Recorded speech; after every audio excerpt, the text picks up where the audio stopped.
Welcome, boys. So, day 7 of learning Python. So ఈరోజు topic indexing. So start indexing అంటే ఏంటి, end index అంటే ఏంటి, సో ఇప్పుడు చూద్దాం. సో ఇప్పుడు first topic start indexing. So start indexing అంటే, సో ఇక్కడ సింటాక్స్ చూస్తే లైన్ 7లో result equal to string square బ్రాకెట్స్లో 0 ఎంటీ స్పేస్ వచ్చింది. సో ఎంటీ స్పేస్ ఏంటంటే ఇక్కడ 0th ఇండెక్స్ నుంచి వెళ్ళి స్టార్ట్ అయ్యి రైట్ సైడ్లో ఏమి ఇవ్వాలి కాబట్టి మనం ఆ మొత్తం స్ట్రింగ్ ఎంత ఉందో అంతవరకు ప్రింట్ చేయమని మనం అడుగుతున్నాం అన్నట్టు. సో 0th ఇండెక్స్లో ఏముంది, జీ ఉంది. జీ నుంచి రైట్ సైడ్ ఏమున్నాయి, మొత్తం GOAL అని ఉంది. సో GOAL ప్రింట్ అవుతుంది మనకి ఇక్కడ. సో సేమ్ అలాగే ఎండ్ ఇండెక్స్ కూడా అలానే పనిచేస్తుంది. సో ఇక్కడ లైన్ నెంబర్ 7లో మనం ఎండ్ ఇండెక్స్ ఏమి ఇచ్చినాం, 3 ఇచ్చినాం. సో 3 అనే ఇండెక్స్లో ఏముంది, ఎల్ అనేది ఉంది.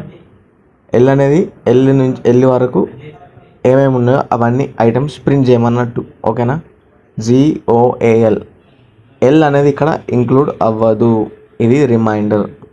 మనకి ఇచ్చిన లాస్ట్ ఇండెక్స్ ఉందో ఆ ఇండెక్స్ అనేది ఎప్పుడు ఇంక్లూడ్ అవ్వదు, దానికి +1 యాడ్ చేయాలి, ఓకేనా. నేను ఇక్కడ +1 యాడ్ చేసిన కాబట్టి గోల్ అని ప్రింట్ అయింది. ఇంకొక బెస్ట్ ఎగ్జాంపుల్, సో ఇక్కడ మనం 2 ఇండెక్స్లు ఇచ్చాం, start index and end index.